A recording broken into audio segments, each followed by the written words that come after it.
Hello everyone, MFPallytime here. Welcome back to the A through Z series. We're taking a look at E.T.C today. This is our second take on this. Last time we did a viewer game, just, you know, like we have been, which makes me a lot less salty, I have to say. But we went up against one of the most just demoralizing teams. They had a Tronda, a Valera, a Butcher, a Varian, and a Kel'Thuzad. And we didn't have a cleanse. So, yeah. Putting that match behind me. I want to actually show you a little bit of what E.T.C could do, which is why we're recording this again. E.T.C was one of the original launch heroes in Heroes of the Storm. Came out right day one alpha, ready to go. In my opinion, the showmanship, the man with the most showmanship in the alpha. He always had the big boy mosh pits. There were a lot less stuns, a lot less interrupts in the game back then, so you could get those big boy plays off a lot easier. Also, Uther was a lot more popular back in the alpha as well, so if you had an E.T.C and you had a Divine Shield Uther, he could slide in, start the mosh pit, and never be interrupted. Just sit there, channel it, and there's nothing the enemy team could do about it. That still works, but the odds of finding an Uther are a lot smaller. The odds of fighting an E.T.C are half bad. He's the 11th most popular warrior in the game right now. And he's sitting at a 49.5% win rate. That's up 0.9% in the past 2 weeks. That win rate increase... Here, I'll just go ahead and read you all of his changes that he's received in the past year. The win rate increase is due to the fact that he got some small health and health regen increases.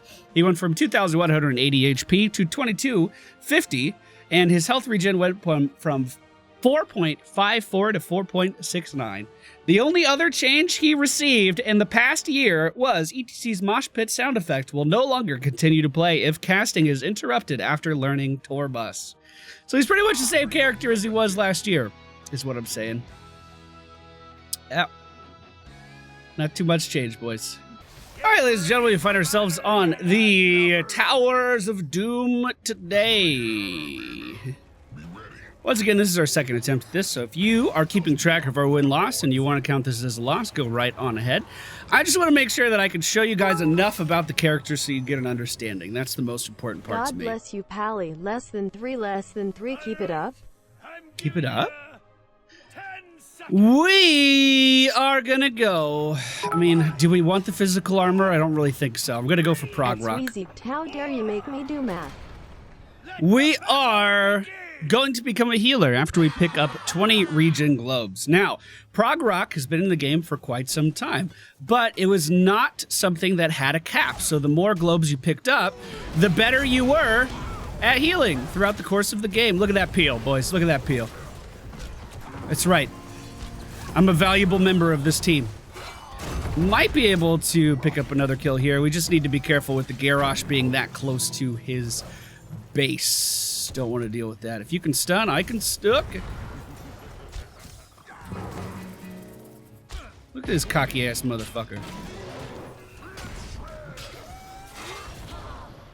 I guess he has every reason to be cocky. Our Q ability is called Power Slide. It is a straight line skill shot that propels our character forward, like so. Great for body blocking, like so. And any character that we come into contact with is going to be stunned along the way, which makes it really, really good for not only engaging in team fights, but sometimes disengaging from team fights. I need the globe. Thank you. Hanzo rotating in. What if we could do something with that? Oh, no, he saw me. Okay. White main solo in the middle lane. That's a little awkward. Okay, so I want him to kill the mage, but then I need to keep him away from the mage. Oh, that didn't happen. Just gonna power slide in to grab my regen globe. Nothing to fear, boys. Everything's fine here. Our W ability is Face Melt, and this is usually what new players to E.T.C struggle with. Face Melt is just a knockback in an area, so you can reposition someone slightly like we just did to this Stitches, trying to keep him in range of the Sergeant Hammer. Now that he's trying to move away, it's my job to just get in the way and body block him because he has one of the highest, one of the largest hitboxes in the game. He's like in top 10 as far as hitboxes go. So you need to manipulate your character to basically force people into bad situations. And that's something that I legitimately could not do in the last game. I could not do that in the last game. It felt really shitty. Get this clip.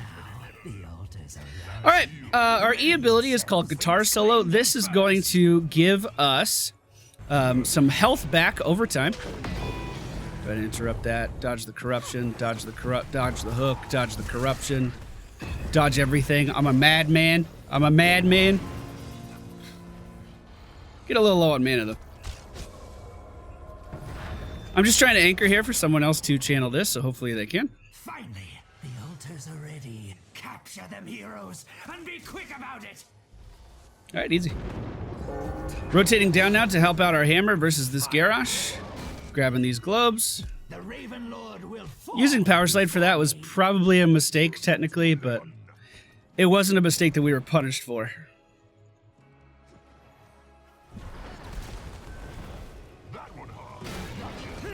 And again, a mistake there, but so far not something I was punished for. All right, looks like we're sieging up. The corruption coming out from Gul'dan as well as the arrows from Hanzo, but Alexstrasza is able to keep our Sergeant Hammer alive, no problem. Stitches once again in range for our hammer. We just need to be careful about the Garrosh. It was most definitely going to try to throw us here in a moment. The Blizzard for Jaina did come out, but I think they were moved out of it a little bit more than they were expecting. The double stun into the face melt. Is it going to secure a kill? No, it's not. White Mane is going to be able to keep us from doing that. Good engage, though. Good push. I'm going to rotate middle right away, grab that globe. We're at 12 globes at the 4-minute mark, which is pretty damn good. We should grab this as a team. I'm just doing my own thing. I'm playing my own game. Looks like there is a team fight happening right now, though. Alexstrasza in a bit of a bad spot here. Power Slide was used on minions, so I'm not able to use it here. We need to bait them into fighting a little bit more if that's what we want to do. It looks like we are trying to leave, though. Gonna make sure that Blaze can get out.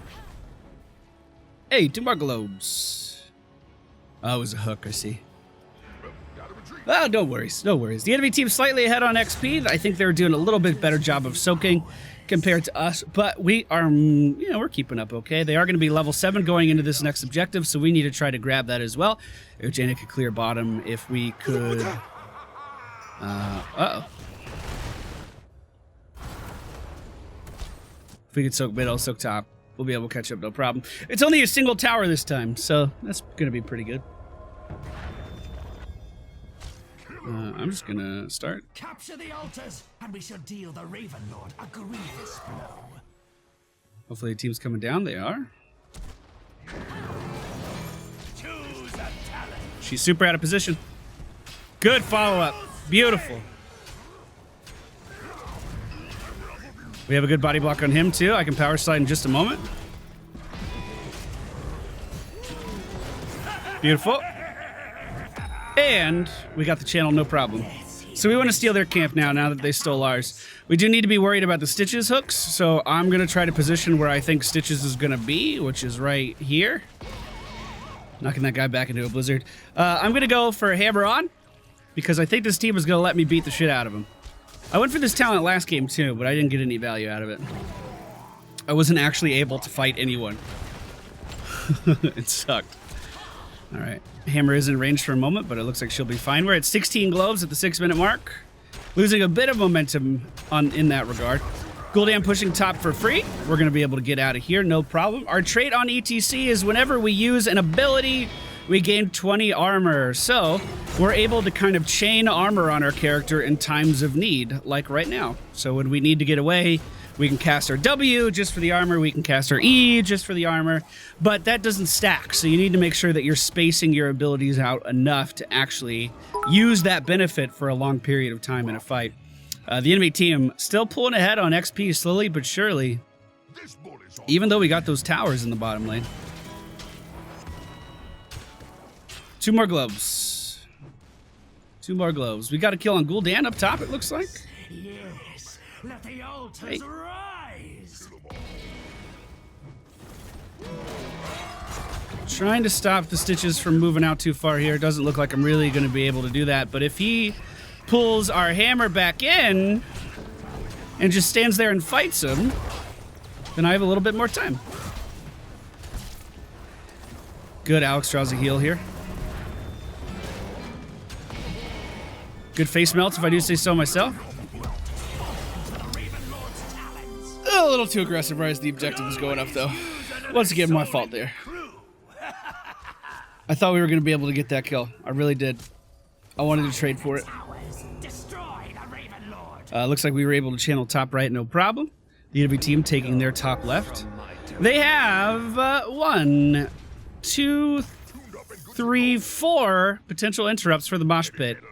And I think this is why E.T.C lost a little bit of his spotlight. That's unfortunate. Because when he was the king of quick match, when he was the king of really tanking, it was at a time where most healers had cleanse, if not all of them, and the number of interrupts that were actually in the game were significantly smaller. So you didn't really have to gauge whether or not you wanted mosh pit, you just kind of got mosh pit. It was just the right play.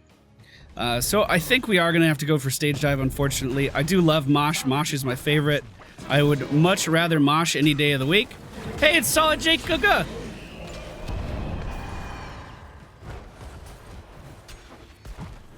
I'll ulti kill a Solid Jake. Hey, will you take the boss for us?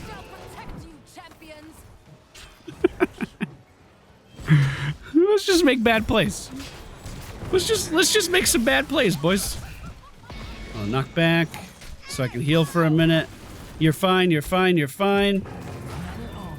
We have follow-up CC here. I'm trying to block his exit. I'm in the gorge. I think he just saved me. Thanks, bud. Now, I may have talked about it at the beginning of this video. I may not have. I don't really remember. But E.T.C was the first global warrior because of stage dive. You can pretty much use this everywhere. It's on a 75-second cooldown. It used to be a lot less responsive. So it was like you would use it, and then the enemy team has about 2 weeks to get out of the way. This is the improved version. And it still feels very unresponsive, I think. I'm just sitting here channeling, trying to channel, trying to channel, trying to channel. The bunker's been going down. Hopefully the team just keep moving up. They don't need me.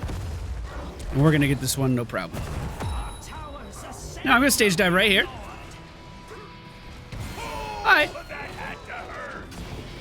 Trying to move White Mane out of position.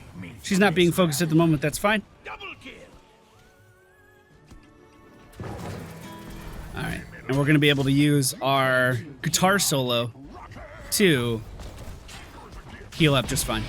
So I said that with our Prog Rocket level 1, we're going to become a healer, but I didn't really actually explain that process. So every region globe that we pick up is going to be increasing the amount that we heal. And then after we gather so many, it becomes a pretty substantial heal that also goes to our nearby allies. So we're able to actually heal others, which we can't do defaultly. Also, I believe I mentioned it, but this didn't used to have a cap. So if you just kept gathering globes, you could heal for thousands at a time. It's pretty funny. Of course, those are pretty long games, but pretty fun games. I'm a little upset you don't see the heal over time bar with it. I think that could be a nice... What do you think about using stay a while and listen to set up mosh? I think it could work. Oh my god.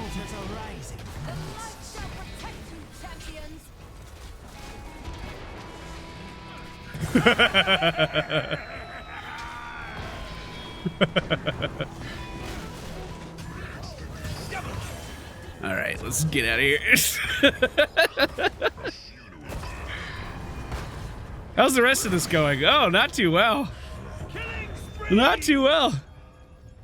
Rise the objective's coming up as well. That's a little unfortunate. I'm going to try to zone so Alex can channel. They don't have a Stitches to hook or anything, so it looks like we'll get this. I'll start heading down to the middle. Maybe we can delay that too. No, not going to happen. All right. I mean, not bad, not bad. That's a mistake that I was making a lot today, was dying right when the objective was coming up. Kind of felt bad. We talked about cleanses being really good and Mosh Pit not having a lot of counters, but did I also mention that with an Uther, you could Divine Shield an E.T.C right as the Mosh Pit went out, and you couldn't be interrupted the entire fucking time, which was pretty fun. That was a pretty enjoyable way to play the game. You don't see Uthers too much anymore, though, sadly. I hope this is backfiring.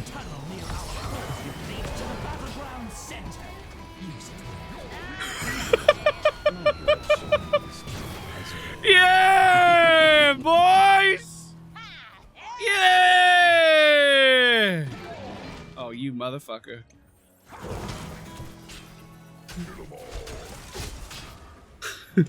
Yes. Let's take their building. Take from them everything. I want this. I just need to cast my abilities to generate the armor, so I'm not getting hurt by the building too much. I don't know why it's focusing other people now when it was focusing me earlier. Beautiful. Grab this globe, be on my way. Well done. We are going to go for aggressive shredding. Here, level 16. Does that have a cooldown? I swear to God! He's just always using it! Alright. I'm gonna try to anchor here.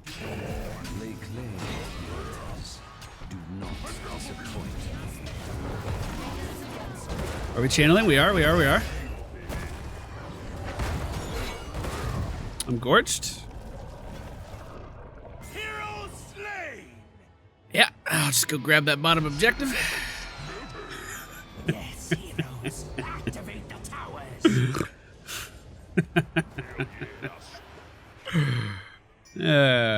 But you thought you would use your ult on me? Did I mention I have a global? All right, let's take this. We're in a pretty dominant position this game. I've shown off a lot of what E.T.C can do. Feels fucking good, team. Feels fucking good. I mean, the goal, like I've said a million times, the goal of this series is not to win every match. The goal of this series is to teach you a little bit about E.T.C, a little bit about whoever the respective character is that day, and show off what they could do. And if I can't show off what they could do, then I want to go back and try to fix that. We should just pressure middle right now. We can get middle for free.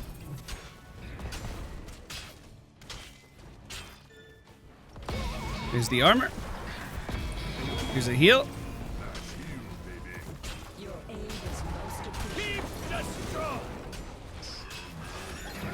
Oh, I'm rooted.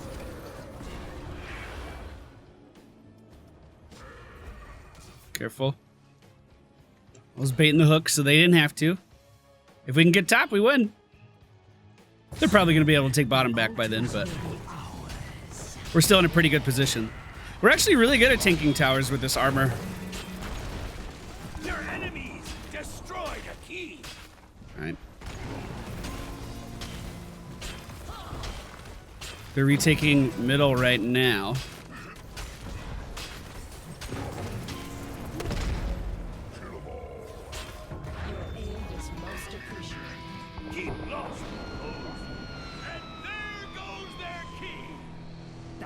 I think that was a good play. Yeah, that was a good play. Capture the altars quickly, heroes. Our towers assail the Raven Lord. Nice. That one's not Beautiful ring. All right, we'll just try to keep him back. Try to block any hooks. It's gonna be GG, boys. All right, so fun facts about E.T.C. I was really focused that game. I really wanted to win. Especially after I saw Jake on the other team. His trait used to give attack speed. So this would make him pretty much a mandatory pick for maps like Battlefield of Eternity, where you're just sitting there and racing the enemy team to defeat a 32% of core damage. To defeat an objective. So you would couple him with characters like Jim Raynor, characters like Tychus, Greymane, Robo Goblin Gazlo. That's the word. Just so you could burst those down faster, but it was a little bit OP'd, so they moved it back to just be armor for yourself, which it used to be an AoE buff. So I think turning into a self buff was a little weird. The character E.T.C is named after the developer rock band called the Elite Tauren Chieftain, where our very own Alan DeBerry is one of the band members. He's the lead Heroes developer right now. GGT, thanks. And he, pretty nice guy, if you ever get a chance to talk to him. I've always enjoyed my conversations with him. E.T.C is also a band in WoW, like the Elite Tauren Chieftains, and our little buddy here, E.T.C, plays the drums in that band, if you can ever find them out in the world of Azeroth. The first time he was introduced, this is from chat, was in Warcraft 3. If you went into the map editor, you could add in E.T.C as a character. I think that seems true. I believe it, at least. And the last fun fact from chat is a 4-man mosh pit from a bot-controlled, an AI-controlled E.T.C won a game for Cloud9 way back in the day in a competitive game. So he's a good character. He's always been a good character. Sure, he has some problems in today's environment, but who doesn't when Valera's in the game? You know what I'm saying? Up next, we're going to be taking a look at Falstad. Thank you all for watching. Hope you enjoyed, and I'll see you next time.